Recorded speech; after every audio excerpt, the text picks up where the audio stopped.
Halo, aku Shemi. Halo, aku Hestia. Kami dari Bookish Couple.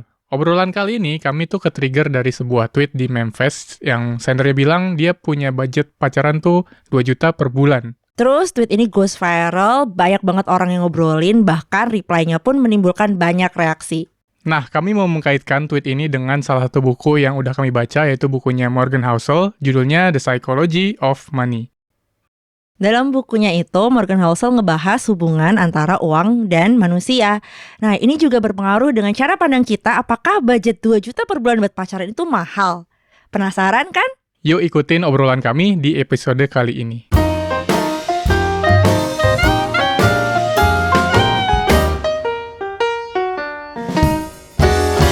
Kamu udah sempet baca Twitter belakangan ini gak sih? Ini emang banyak banget sih keributan di Twitter kalau kamu Yang sempat mana baca. lagi? Itu yang soal budget pacaran, udah cek belum? Oh, oke. Ada 2 nih kan ya. Yang mana? Yang kayaknya itu bersambung gitu kan ya. Bersambung. Ada hubungannya nggak sih? Yang mana aja yang kamu lihat? Yang 2 juta nggak sih, bener nggak ya? Iya, yang itu yang ada orang kayak masuk ke account manifest gitu nggak sih? Terus dia bilang bahwa, yang aku inget ya, dia cowok, terus dia ngomong bahwa gaji dia 6,5 juta. Dan itu ada tabel Excel gitu, yang mana dia menunjukkan bahwa budget pacaran dia itu 2 juta gitu. Tapi turns out reply si manifest ini itu tuh kayak pada bilang bitter, salty gitu. Yes, kayak gitu. Nah, in my perspective, menurut aku kayak kalau misalnya kita pakai per bulan hitungannya, so aku bilang bukan kayak itu cukup ya. Apalagi kalau kamu tinggal di Jakarta gitu, kayak kita berdua gini. So kamu sempat lihat itu, and how do you think? Apa kamu yang mau ikut bitter? Menurutku sih kalau pertama kali aku melihat kayak apaan sih nih, kayak 2 juta kan emang ya normal sih. Menurutku normal-normal aja sih ya. Sebelum itu juga kan sempat ada tweet juga dari salah satu, entahlah siapa itu, dia melakukan sebuah survei. Survei personal kali ya, karena dia juga punya pengalaman ngedate dan budgetingnya ya mencengangkan lah buat dia. Ya aku sih sempat nge-quote tweet bilang 1 juta itu sebagai flexing aja kan. Gitu. Minimal 1 juta ternyata, dalam satu date. Oh baik, serius. Ya tapi itu kan hanya bercanda ya. Ya sebenarnya walaupun kita kalau ngedate kan sekali ngedate belanja buku udah bisa berapa ratus ribu. Jangan dibongkar di sini soal kalau kita ngedate selalu belanja buku gitu. Ya kalau aku lihat dari tabelnya masnya juga kan, kalau 2 juta ya kalau kita breakdown gitu kan. Katakanlah pertemuannya dalam dalam 1 minggu 1 kali date kan ya, minimal lah ya. Ya minimal dalam seminggu mingguan gitu ya kan, ya paling maksimal kan pasti dua kali lah. Jadi sebulan antara minimal 4 sampai 5 hari, atau ya paling maksimal 10 ya. Ya 10 hari kalau bisa. 5 minggu kan ya 10. Ya 200 sampai 150 nggak sih? Ya itu menurutku ya di Jakarta menurutku itu decent ya.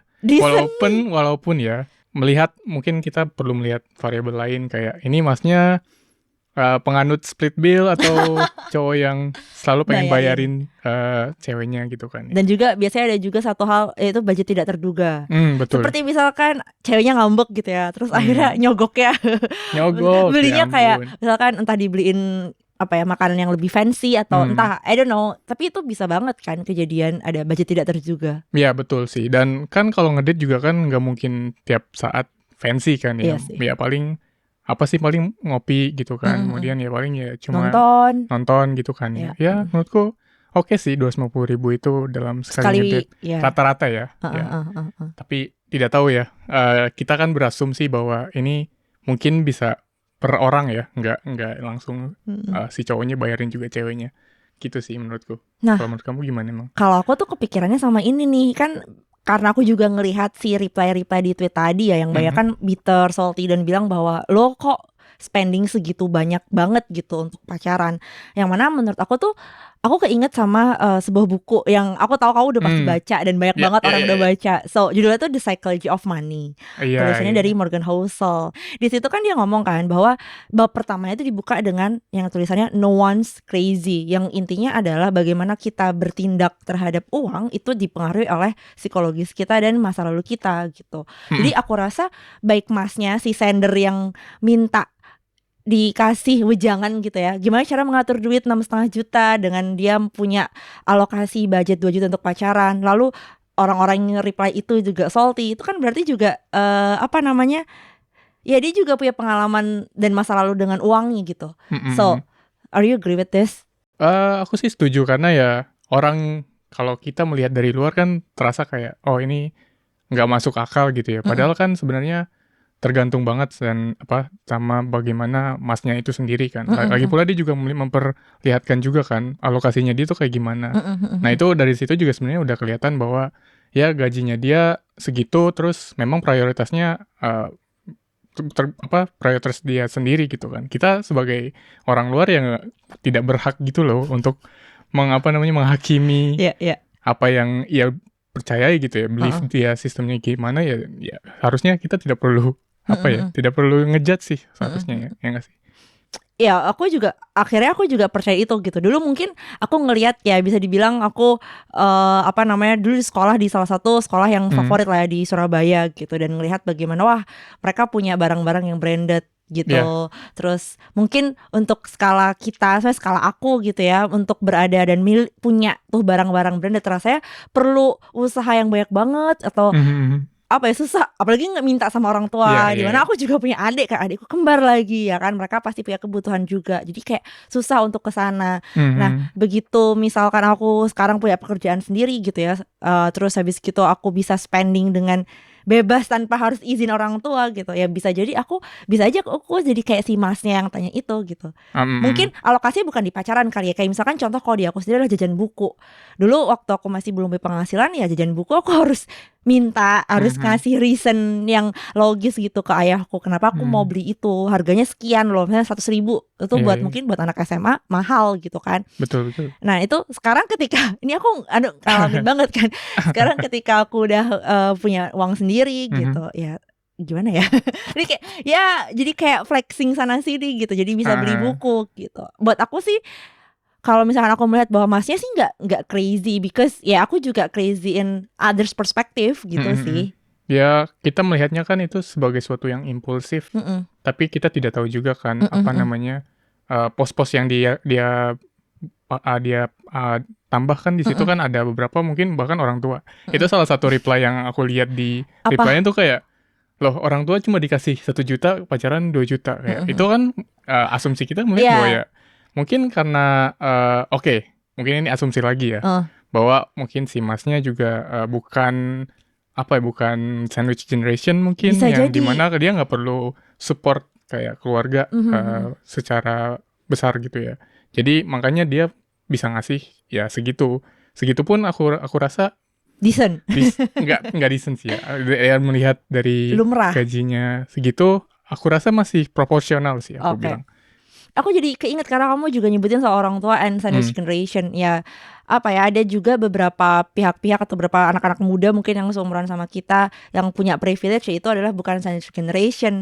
Yang mana kita nggak bisa juga ngejudge si sender itu kan, karena dia cuma ngasih ke orang tuanya 1 juta gitu kan. Ya betul kata kamu, bisa aja di balik itu sebenarnya ya dia sudah 6,5 juta bagi dia itu sudah sangat cukup buat dia gitu. Iya. Betul. Dan pandangan aku penasaran juga bagaimana pandangan kamu dengan uang, dan apakah itu mempengaruhi spending behavior kamu. Kalau kan tadi udah cerita ya bagaimana aku spending buku udah bener-bener kayak nggak mikir. How about you? Kalau aku mungkin sama sih ya, karena bisa dibilang aku besar dengan keluarga yang sebenarnya nggak benar-benar sultan. Ya middle income keluarga lah ya, keluarga middle income gitu ya. Jadi buatku ya aku selalu dapat apa yang biasanya aku minta gitu ya. Tapi ya aku nggak pernah punya uang sendiri, jadi memang supportku financially semuanya dari orang tua kan. Jadi setelah aku mulai kerja dan mendapatkan gaji pertama ya langsung lah impulsif gitu. Semua seperti yang kamu bilang ya, keinginan ketika kecil yang aku nggak bisa dapat kalau misalnya aku nggak dapat uang saku gitu ya, langsung lah kayak gaji pertamaku aja langsung beli sepatu, karena aku nggak pernah beli sepatu yang aku mau gitu ya, karena selalu dibelikan oleh orang tua gitu kan. Gitu sih. Tapi over time, jadi itu salah satu kesalahanku sih, kayak ketika sudah punya uang sendiri ya akhirnya foya-foya kan. Jadi untuk beberapa bulan atau tahun bahkan aku ya spend tanpa ada perencanaan keuangan. Jadi ya Oh, oke. benar-benar yang impulsif aja, menyenangkan diri sendiri gitu ya. Mm-mm. Impulsif, Mm-mm. benar-benar impulsif gitu sih. Ini juga sering banget dibahas di banyak media sih. Aku sempat ketemu ini di beberapa account yang bahas soal financial planning. Hmm. Mungkin kamu juga sering lihat juga di Twitter sama Instagram ya. Salah satu kesalahan fatalnya teman-teman yang baru masuk dunia kerja ya early 20 to early 30 adalah ya ketika mereka akhirnya punya kendali penuh terhadap uang yang mereka miliki gitu. Yang ya seperti kita berdua ya kebetulan balas dendam quote unquote balas dendam dengan keadaan ketika mereka dulu kecil dia nggak bisa dapat, sebenarnya kayak aku nggak bisa beli Barbie yang asli, jadi Barbie-nya Barbie di pasar gitu kan. Iya, iya, iya, Akhirnya iya. ketika punya duit ya aku beli Barbie yang beneran asli gitu. Betul, Nah, betul. akhirnya jadi kayak yang kamu bilang impulsif dan akhirnya jadi ya kagak perhitungan gitu.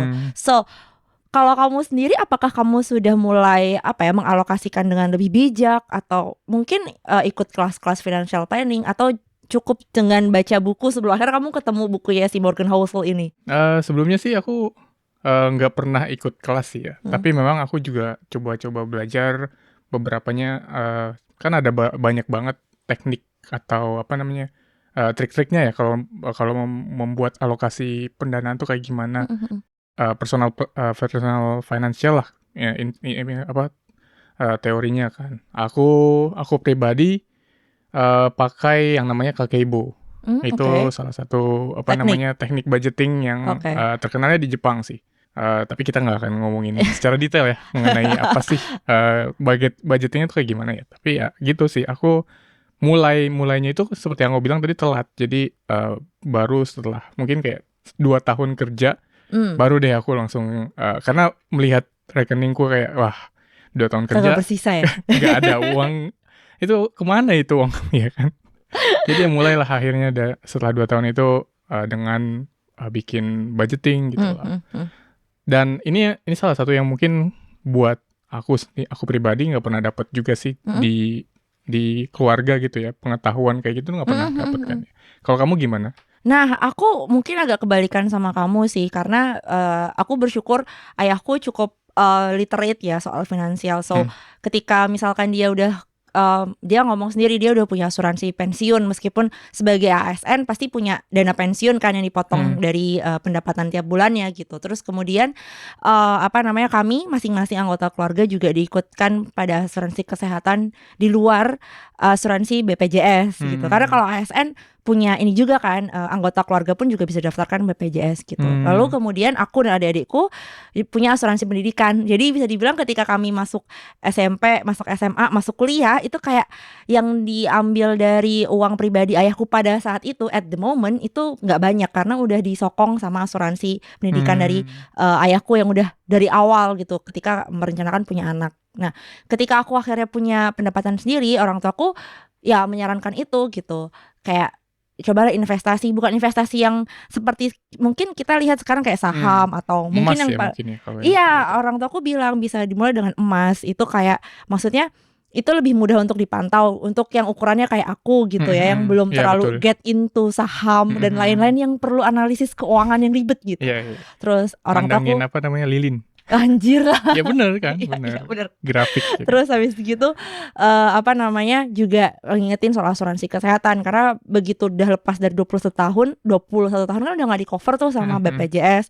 Dan kemudian asuransi kesehatan yang swasta yang itu juga harus diupdate juga. Akhirnya aku menjadi lebih sadar. Kemudian ditambah dengan terpaparnya aku dan konten-konten media sosial yang soal financial planning,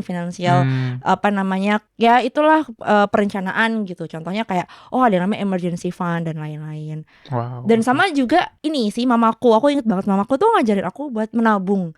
Itu kayaknya nggak tahu goalnya apa. Pokoknya mamaku bilang nabung aja duit sisa duit jajan kamu karena aku dulu waktu sekolah dikasih uang sakunya harian ya. Jadi kalau libur semester, libur 1 bulan kagak ada duit. Iya, dia semuanya ditabung. Iya, jadi akhirnya duit sisa misalkan dulu aku zamanku SD aku masih Rp1.000 itu masih ada harganya ya buat beli jajan gitu, buat beli snack di kantin. Iya. Saya Rp500 sisa tuh gitu ya, itu dimasukin ke bener-bener aku punya celengan yang kalau orang-orang kan celengannya kodok ya, celengan orang-orang tuh ayam gitu. Nah, celengan kodok kayak gitu, atau celengan mobil-mobilan. Jadi aku Iya kayak punya betul 3 betul. item celengan di rumah.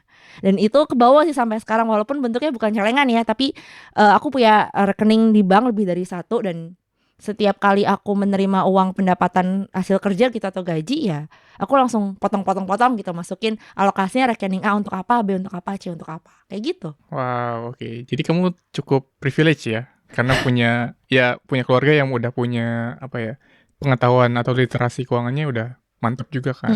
Nah tadi aku mau highlight Apa karena tuh? mama kamu mengajarkan untuk selalu Nabung. menabung Iya. gitu kan ya. I mean, semua anak sepertinya selalu diajari kayak gitu kan ya, gemar menabung gitu kan ya. Pangkal kaya Pangkal katanya. kaya, betul. Nah, ada salah satu chapter juga di buku Mm-mm. yang kita sebutkan tadi, Mm-mm. Psychology of Money, tentang save money. Oh Dan ya. itu seperti yang mama kamu bilang, kayak save aja terus tanpa perlu alasan. Mm-mm. Ini juga yang aku amini sih. Jadi setelah aku tadi udah mulai aware dengan gimana personal finance itu, jadi aku langsung mulai nih untuk nabung. Dan itu beneran gak ada tujuannya sih. Jadi memang setelah 2 tahun itu, setelah ketelatanku itu, ya aku langsung nabung aja terus. Ya. Tanpa perlu ya udah tujuannya apa gitu. Iya, iya.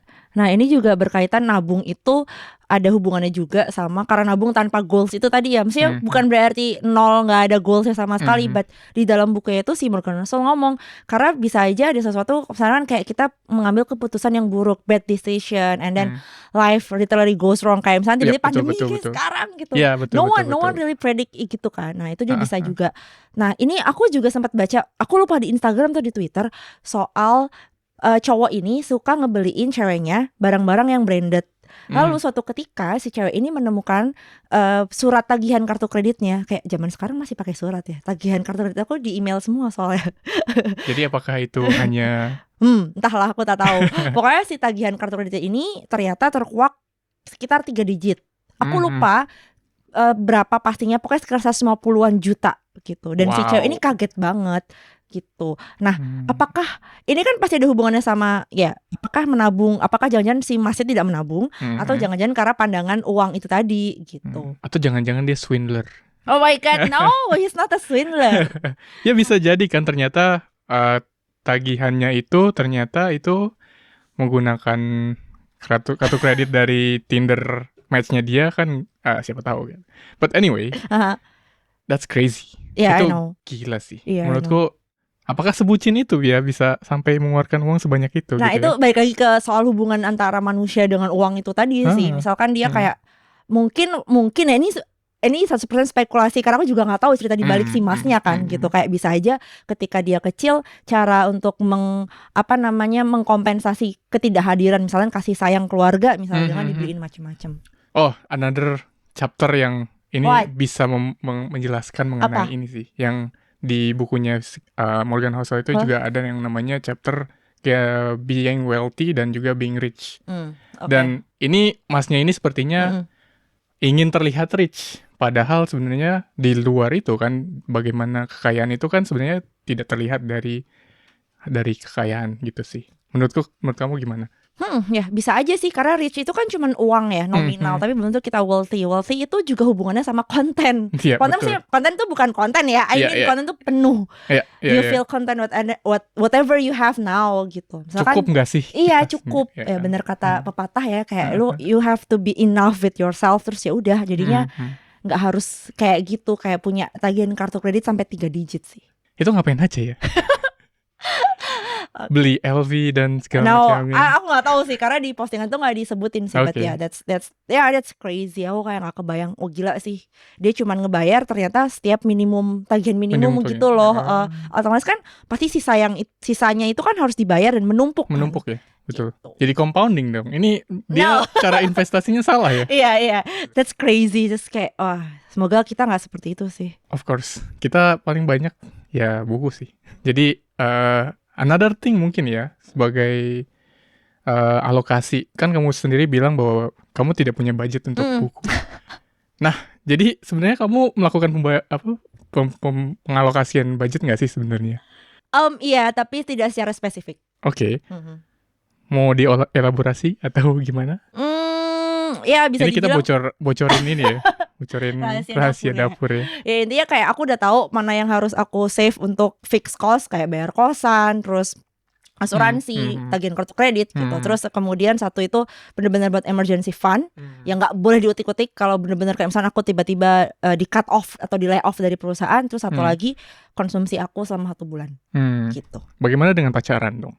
Nah kan kita udah melihat mas-mas yang ini udah ada yang impulsif tanpa perlu mengalokasikan, impulsif banget sampai 150 juta. Nah itu kayaknya aku udah masuk ke dalam si budget yang harus aku konsumsi itu tadi. Aku nggak punya alokasi budget sih, that's me. Oke, kalau aku sih tadi yang seperti aku udah bilang ya, yang tadi aku pakai teknik yang namanya Kakeibo. Nah kalau Kakeibo itu lebih ke approach-nya itu lebih ke saving first. Jadi caraku dalam budgeting tuh top down kan. Jadi aku mikir dulu berapa yang mau aku save gitu ya. Sebenarnya aku hitung dulu seperti yang tadi kamu bilang ya, fixed cost ya, subscription, kayak renting semuanya aku totalkan dulu. Itu kan jadi uang yang keluar kan. Kemudian aku punya uang yang aku punya tuh, yang sisa kan. Terus aku kurangkan dengan total amount yang aku pengen save. Jadi setelah itu baru deh sisanya aku alokasikan. Jadi kalau bisa dibilang alokasinya itu bisa ke konsumsi kan ya. Jadi yang sisanya itu lebih ke konsumsi, entertainment gitu ya, buku itu juga masuk kan. Terus ya pacaran gitu kan. Jadi aku lebih ke kayak gitu sih. Kalau percentage-nya variable sih, jadi nggak selalu fix buatku sih. Tapi ya 1 juta per date enggak. Aku nggak sesultan itu lah. Apakah kamu mau di sini mau memvalidasi gitu tweet kamu itu? Enggak. Itu cuma bercanda. Aku tidak sesultan itu. Nah, berarti kalau kayak gitu apakah kamu juga sama kayak si masnya itu? Kita balik ke tweet yang tadi ya, aku ceritain itu. Bahkan dia bikin Excel, terus dia bener-bener nulis tuh pacaran plus minus 2 juta. Kamu sampai kayak gitu? Aku bener-bener ada amount-nya gitu loh, nominalnya gitu maksud aku. Sebenarnya aku masih belum sekonsisten itu sih. Jadi memang kalau aku tiap bulannya melakukan budgeting seperti itu, beneran aku breakdown. Ada angkanya. Jadi kan tadi yang aku bilang uang sisanya berapa, baru deh itu dipecah lagi jadi konsumsi makan berapa, untuk pacaran berapa, untuk sport berapa. Kan juga aku juga walaupun belum terlalu konsisten, aku juga track pengeluaran aku kan di dalam aplikasi gitu kan tiap harinya, dan tiap bulannya nanti bisa diaudit pengeluaran mana yang lebih banyak gitu loh. Jadi bisa aku bisa diturunkan, dinaikkan sesuai dengan gimana ya, fleksibel intinya. Oh my god, kamu lebih wah gila sih. Kamu lebih prepare macam-macam daripada aku. Aku mungkin bisa dibilang pakai gaya yang banyak dibahas dalam banyak buku gitu. Nggak cuman buku ya Psychology of Money, tapi mungkin buku-buku soal literasi keuangan gitu. Yang mainnya di persentase. Kayak misalnya 40, 30 berapa, 20 misal kayak gitu, atau yang berapa. Jadi kan persentase terbesar tentu yang harusnya di saving kan. Harusnya, tapi jangan sampai kebalik gitu ya.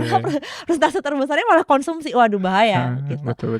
Nah, tadi karena kamu juga nyebutin soal being wealthy sama rich gitu kan, dan itu ada hubungannya sama you have to be content, you have to be enough with yourself. So, apakah dengan alokasi yang udah kamu buat gitu tadi ya, alokasi konsumsi maksud aku, itu membuat kamu harus jadi berhemat, kayak dibilang ya makan misalkan ya udah warteg aja deh, atau sebenarnya kamu lebih kepada lebih bisa mengatur gitu, kayak ya udah aku makan apa aja bisa, karena itu tuh makan, ngasih aku makan, feeding lah ya bahasanya, bukan eat yang fancy atau eat the gourmet gitu lah. Ini kayak kamu ya, kalau kamu kan bisa nahan makan, tapi kalau buku kayak udah over the roof kayaknya. Kalau aku tuh sebenarnya aku mempraktekkan apa yang temanku juga lakukan. Jadi kalau weekend aku bisa makan enak, tapi weekdays aku bisa makan warteg gitu. Jadi ada ada alokasinya juga. Jadi misalkan nih dalam seminggu ini aku makannya udah banyak banget. Misal aku udah overspending nih kan, dalam Kakeibo tuh kan seharusnya udah dapet nih angka per harinya tuh harusnya spendingnya segini. Jadi kalau misalnya udah overspending, aku bakalan kayak, oh minggu ini aku bakalan ngurangin di mana nih, misalnya aku mau ngurangin di makan atau mungkin kayak jajan bukunya jangan dulu deh gitu kan. Emang Ini kita bisa? ngomongin jajan buku mulu Emang ya. bisa kamu nahan jajan buku? Alah. Bisa dong. Nah, ini juga berhubungan. Aku jadi malah pingin tahu lagi sih. Nah, tapi kan bagaimana cara kita melihat uang, lalu kemudian bagaimana cara akhirnya kita bisa bikin budgeting itu sebenarnya juga ada pengaruh dari lingkungan sosial kita saat ini kan. Yep. Apakah kamu misalkan dari kamu follow account di media sosial gitu, akhirnya kamu jadi terpengaruh untuk punya item tertentu yang kemudian jadi comparing and you feel like kayak gue nggak cukup deh segini. Oke. Pernah nggak sih? Pernah dan nggak pernah sih sejujurnya. Kayak tapi aku salah satu yang aku banggakan dari diriku setelah kebodohan keterlambatanku dalam mengelola uang itu adalah ya aku udah mulai punya self control yang baik lah. Jadi kalau aku pengen sesuatu, aku harus pertama harus benar-benar mikir kalau itu beneran needs, not wants. Jadi kalau beneran needs, aku pasti akan prioritaskan kan. Tapi kalau misalnya itu hanya wants, aku pasti mikir 2 kali. Dan biasanya aku tahan. Kalau misalnya aku lagi pengen sepatu, aku tahan sampai akhir bulan. Kalau aku masih pengen, baiklah, oke. Tapi kemudian ada layer kedua. Kalau aku masih punya, aku bisa beli itu 2 kali gitu ya. Atau misalnya aku dengan beli itu aku masih punya cadangan uang gitu. Jadi ya aku punya layer itu sih. Menarik sih. Gimana? Karena tadi kamu nyebutin soal need sama want ya. Bagaimanapun juga si Morgan Housel di bukunya juga nyebutin gitu hal yang sering kali bikin kita jebol, ada pertahanan gitu kan. Bocor halus. Iya, bocor halus, malah jadi bocornya nggak halus lagi gitu, gembos. Ya kan bocor halus kalau lama-lama ini kan dijalankan besar. Itu adalah kita nggak bisa membedakan antara want sama need dan itu ternyata berpengaruh dari gimana cara kita being aware with ourselves. Ya seperti kata kamu ya, kamu punya cara untuk menahan itu tadi kan. Oh bentar, ini apakah cuma emosi sesaat, impulsif, atau aku sebenarnya emang pingin gitu. Terus ditarik lah, di extend sampai sebulan, apakah masih ada gitu. Aku juga pernah merasakan hal tersebut sih. Yang bener-bener aku kalau kamu bikinnya tadi ya, yang bener-bener oke, ini ditahan. Kalau aku bikin tabel pro sama kontra. Oh oke. Karena aku lebih banyak melakukan hal itu, kayak misalkan ganti handphone gitu. Iya, betul. Pro-nya apa, kontranya apa. Karena buat aku bisa aja aku tuh cuman pingin karena ngeliat teman-teman aku misalkan ganti handphone semua, masa aku nggak pakai. Tapi kayak dilihat lagi, gue butuh nggak sih kayak gitu. Apakah pekerjaan aku sekarang atau misalnya kesibukan aku sekarang tuh udah require handphone baru kayak gitu. Dan itu bisa membuat aku tidak comparing myself ya dengan orang-orang di luar sana gitu. Iya betul. So ya itu it works for me sih, that I'm being aware. Terus kalau kita juga aware sama diri kita sendiri dan kebutuhan diri kita, pasti nemuin jalan. Dalam contoh misalkan lu pasti deh nemuin diskon di sana sini, ya nggak? Ya itu kamu banget. Iya. Jadi kayak pasti akan mencari celah gimana caranya biar benar-benar efektif dan efisien. Nggak cuman hal-hal yang kayak gadget, tapi juga misalnya daily gitu. Kayak ya mungkin pernah tahu mamanya Shinchan gitu kan, lihat selebaran supermarket, lihat di supermarket A diskon minyak goreng, supermarket B apa. Nah mungkin aku juga seperti itu gitu. Karena aku tahu aku cuman butuh misalkan pasta gigi gitu, nggak harus brand betul. Ya kan. Tapi karena misalkan di supermarket terdekat ternyata brand yang B yang jarang aku pakai ternyata lagi diskon. Beda harganya 1.000-2.000 rupiah sih, tapi lumayan soalnya gitu. Iya, oke. Kamu separtikular itu ya, benar-benar harus. Ya beda cuma 2.000 aja harus Iya dong. Itu salah satu ya makanya itu juga cukup membuat aku menjadi aware juga sih. Meskipun tadi soal budget pacaran itu aku nggak ada kontrolnya. Jadi itu needs atau wants? Bucin. Iya. Tapi ya balik lagi ke tadi yang mengenai bagaimana social construct juga ya. Ya balik lagi sih ke gimana tadi perbedaan antara wealthy dan rich. Kayak Mas yang tadi itu yang punya tagihan sampai 150 juta kan itu terlihat royal untuk royal. Iya. Mbaknya bilang loyal kayak oke. Ya royal untuk si cewek karena ya itu kan dia biar terlihat kayak gitu ya. Banyak banget di sana influencer bahkan pinjem properti. Yes. Itu kan Ya. demi tujuan untuk terlihat kaya. Padahal kan wealthy itu kan biasanya ada di layar atas juga kan. Iya, betul. Ya, bener juga sih, kesehatan adalah salah satu bentuk Kesehatan kekayaan. ya gitu kan. Iya bener. Heeh. Iya. So, nah dari semua tadi yang udah kamu bahas, what do you think about bikin budget pacaran? Apakah kamu orang yang memang bener-bener setiap bulannya nih, kayak misalkan ya we are having relationship right now, so setiap kali kita keluar apakah kamu selalu punya limit gitu? Wah, I think I should now start. Karena ya seperti yang aku bilang sih, aku memang punya budgeting tadi, tapi untuk spesifik pacaran sebenarnya tidak ada presentasi limitnya lah. Mungkin aku harus sih. Kalau kamu? Ini sebuah jawaban yang agak sulit, tapi sebenarnya udah ketebak. Itu karena setiap kali kita kencan kan, kamu tahu sendiri aku harus jajan buku. Iya. Jadi udah bener-bener yang apa ya namanya, itu udah masuk ke dalam budget konsumsi. Dan akhirnya buku sebagai konsumsi ya? Iya dong. Oke, baik. Iya. Dan implikasinya adalah aku harus ngakalin apa yang aku makan setiap hari, either ya udah nasi warteg tiap hari atau bener-bener pakai promoan yang ada di mana-mana kayak gitu sih kalau di aku. Jadi aku lebih ke spontan sebenarnya. Kita pacaran, misalnya kita kencan hari apa, terus ternyata ada promo nih toko buku B gitu ya. Tiba-tiba aku udah keluar-keluar belanja buku. Apakah buku itu masuknya ke dalam kencan? Karena kayak every time kita kencan kan selalu mampir ke toko buku, Pak. Benar juga sih. Iya. Ya kan kita nggak jauh-jauh kan, selalu tujuan kencan kita yang ada toko bukunya gitu. Iya sih, You know it. Betul. Iya pasti, jadi ya itu aku masukkan ke dalam budget pacaran gitu. Dan kamu tahu sendiri kan, setiap kali aku habis jajan buku di toko buku, kayak I always ask you untuk temenin aku baca yuk di kedai kopi gitu. Itu kan juga spending kan, Pak. Iya sih, betul. Iya. Oke. Dan 2 juta untuk emasnya tadi, it's fine lah. It's fine.